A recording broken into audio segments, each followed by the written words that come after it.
Ka!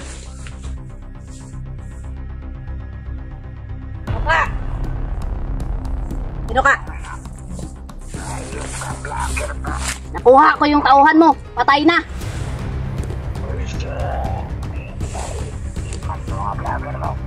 Yan mga kaibigan.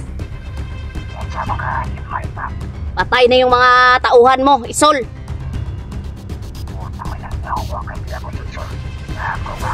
Sino ka?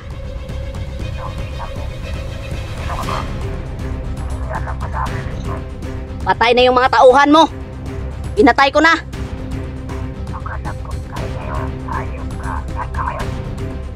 Loko ka.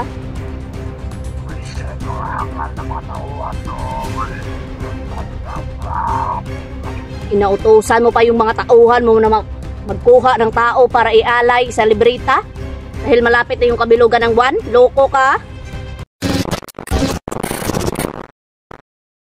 Kaibigan, punta tayo doon sa ano na yung Miraya para tingnan natin kung nandun sa labskin.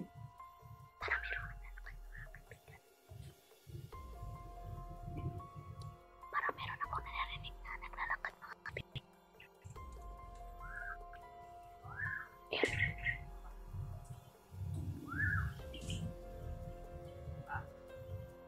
Yan mga kaibigan. Sundan natin ito mga kaibigan. Huwag na tayo magbalata.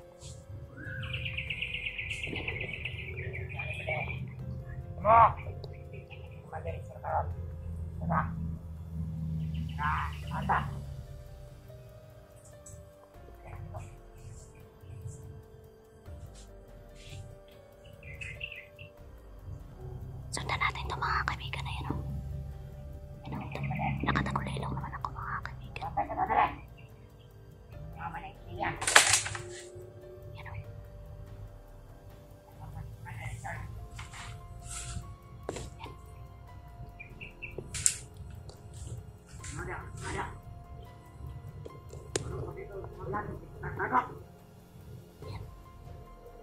Sabi nila nagtatago daw yung mga vlogger, no?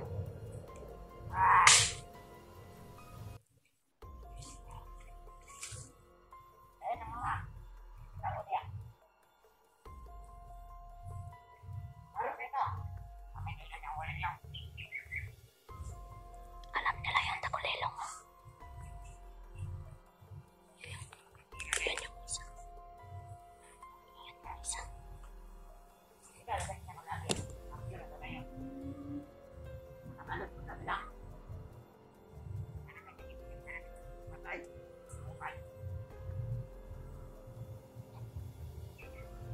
Sabi nila marami na daw silang mga kasama na pinatay daw.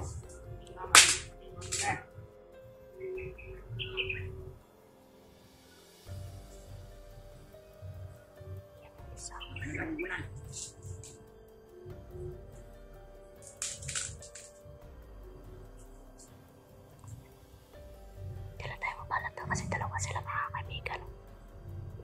Sabay-sabay sila dalawa. Yan o, para meron ako na ririnig na may kumakanta mga kaibigan. Pakinggan yung mabuti. Yan.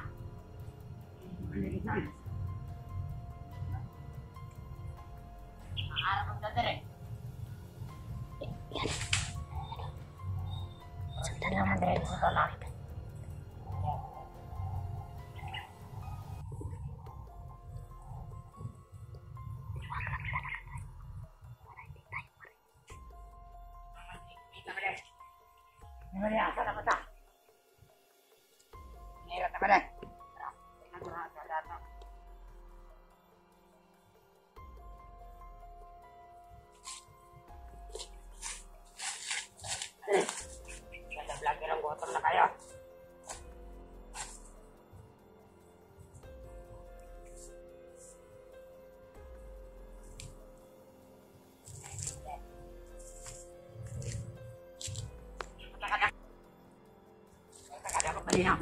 Balik-balik sila mga kaibigan.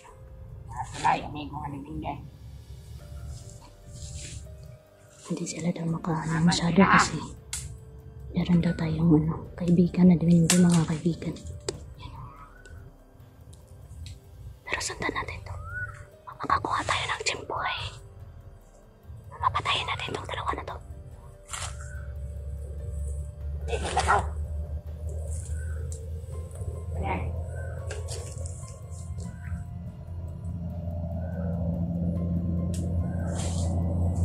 Marokon. Lagyan marok. Ini pakai. Tangan.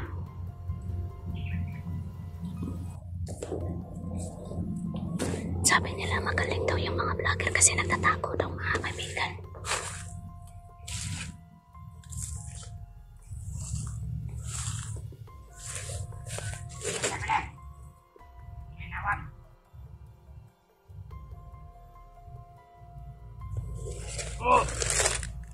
Ini kita lewat.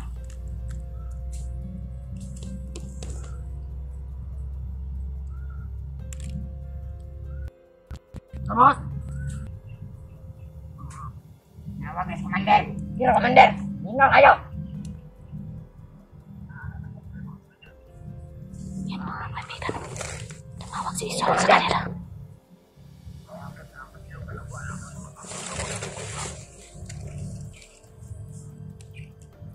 Nawag ni Commander. Hindi may nakitaan. Nawag ni Commander. Ini Commander. Ah.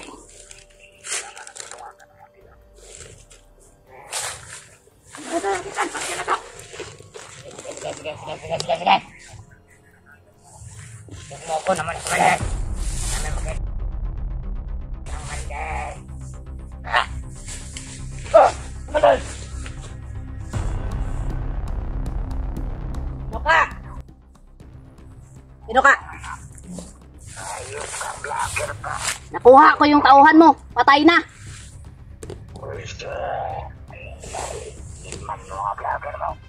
Yan mga kaibigan. Patay na yung mga tauhan mo, Isol.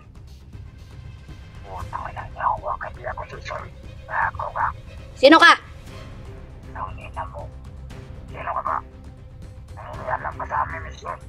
Patay na yung mga tauhan mo. Pinatay ko na.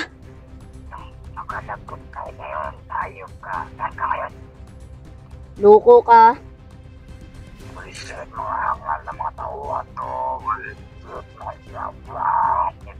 Inautusan mo pa yung mga tauhan mo na magkuha ng tao para ialay sa libreta? Dahil malapit na yung kabilugan ng buwan? Loko ka?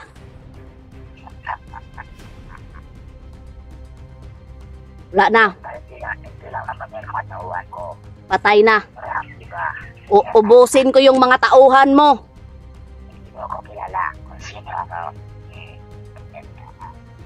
Hindi ka pala si Isol ha. Sino ka? Yan yung aalamin ko kung sino ka. Loko ka. Patay na mga tauhan mo. Wala akong pakialam sa mga yan, mga tama. Ikaw na naman yung hahanapin ko at papatayin ko. Loko ka.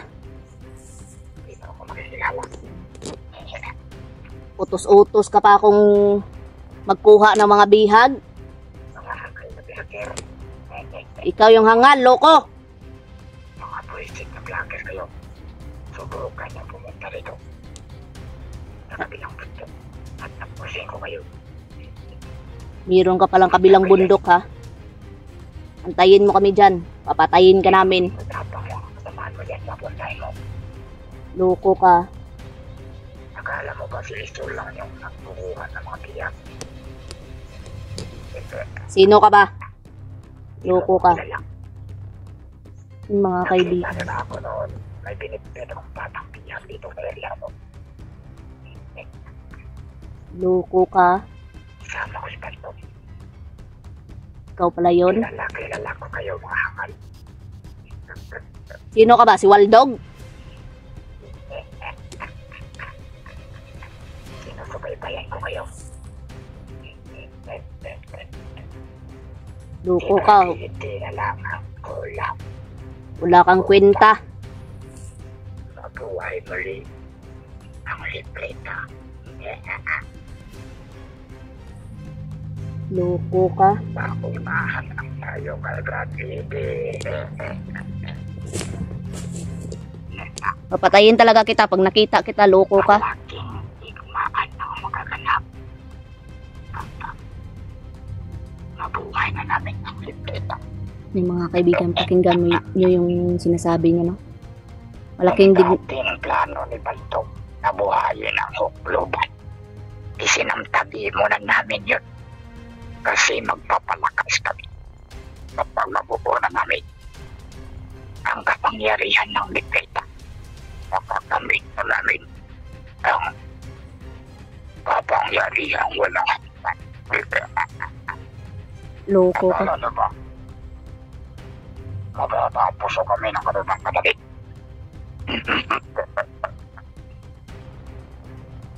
Ikaw ba may kagagawa ng mga lamat dito? Pati si Isol?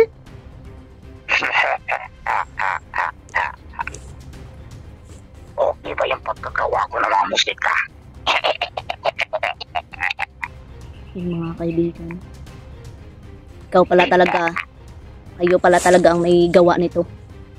Yan yung ginagamit namin panglinlang sa mga taong hangal na umaakyat dito sa kabundukan na to. Ginagawa namin yan upang makahakot kami ng mga bihat. Kasi yung mga hangal na tao, pag makarinig sila ng musika, akala nila mayroong tunay na tao sa bundukan na to. Pero kami yung mga nabubuhay dito. Kumakain kami ng tao. Buti pa manahimik ka dyan. Loko ka. Yung mga nililinig ng mga sasakyan ay gawa-gawa lang yan, Istol.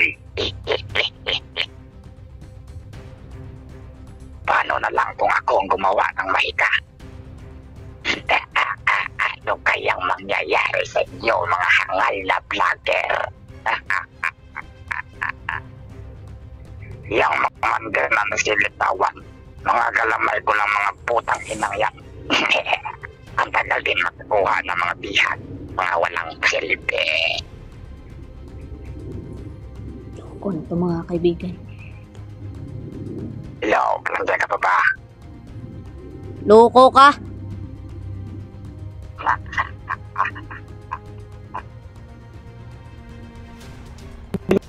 Rin man yung kaan sa kabihan. Loko ka. Tingnan ng magbuhay ng libreta. Kunin ko yung libreta nyo. Susunugin ko yan. Orasyon. Nabihira lang inyong makontra. Sunugin ko yan. Kayang-kaya nyo ba kaming kontrahin? Kasi hindi pa namin nabuo ang kapangyarihan nun. Pero once na sumapit ng kabilugan ng buwan at nahuli namin si Brad Piglite, ay katapusan na ng sanlibutan. Loko ito mga kaibigan. Akala nyo ba maliligtas kayo ng mga ringkanto na kaibigan? Pakinggan nyo mabuti yung sinasabi nyo. Loko ka. Ano? Pag makita kita talaga, papatayin kita. Loko ka. Hangal, hindi mo yan ang kaya.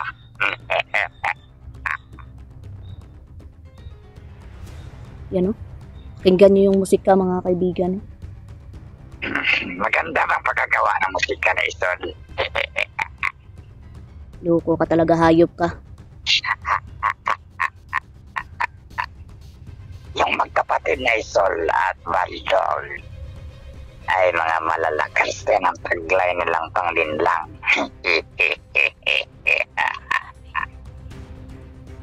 Pero ako ang kanilang pinuno. Meron pa pala silang pinuno ng kaibigan. Ano? Nandyan ka pa ba? Loko ka. Wala kang kwenta. Takot ka kasi hindi ka nagpapakita. Lagi ko kayong pinapanood, mga hangal. Takot naman mga kaibigan. Tago muna tayo. Marami pa kami mga hawak na bihaw dito. Nandito ko lang isa. Gusto mo ba na sample? Loko ka.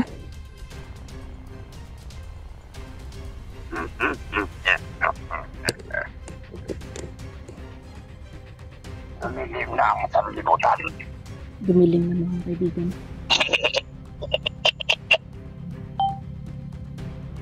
Yan. Si Bradley ay hindi na yun makakalabas. Kakalabas yun. Paunahan na lang tayong makahanap sa kanya. Loko ka. Binulungan ko na yung mga ano mo.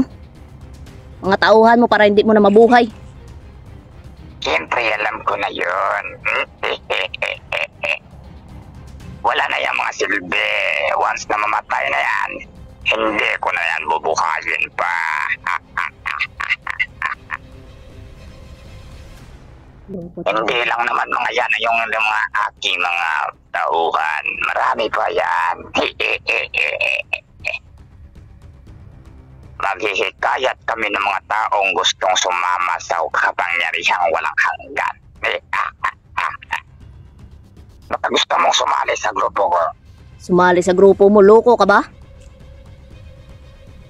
Nagamit nyo ang kapangyarihang walang hanggan. Kahit wala akong kapangyarihan na walang hanggang, hindi ako magsasali sa grupo mo na walang hiya. Nasa kopin natin ang mundo. Bahala Gusto mo ka. yan? Ano? Hindi ako sasali sa grupo mo, loko ka. Bahala ka.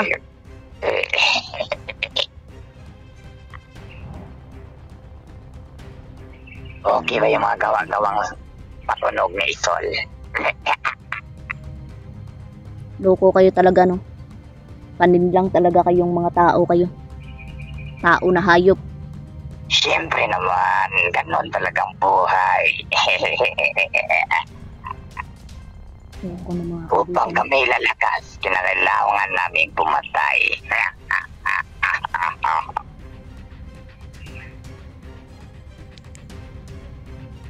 Ilang tao na amin tinumba.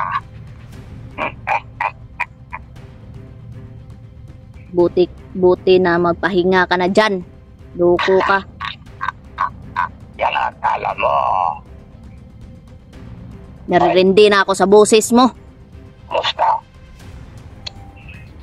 Ang daming ibig na. Sige, uunahan natin sila.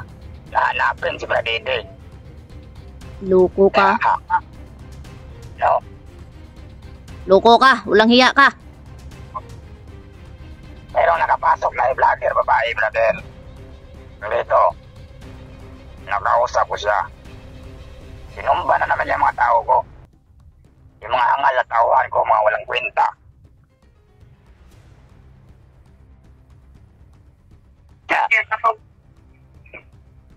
Sige.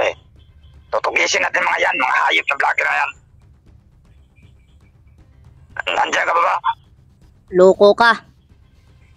Walang hiya talaga kayo. Hindi, patulong lang na yan po. Sige, yan gusto ko. Bago lalo tayong dumami.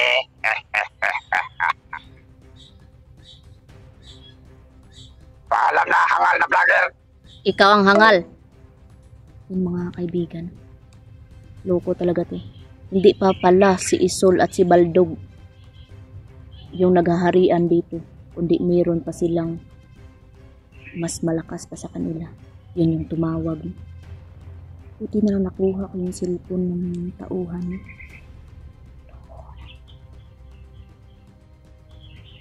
Narinig nyo ba yung mga sinabi ng mga kaibigan? Paunahan daw kami kay Brad Eddie, ibig sabihin. Nanganganib na yung buhay ni Brad Eddie. Kasi pag makuha nila ulit si Brad Eddie, mabubuhay nila yung ano ng libreta. Kukutod talagang mga tao na to. Yung mga kaibigan, no, bago ko yung patayin yung mga ano, nagbulong na ako para hindi na sila mabuhay. Yun mga kaibigan, hanggang dito muna ang video na to at patuloy tayo pupunta sa bahay ni Hiraya. Tara!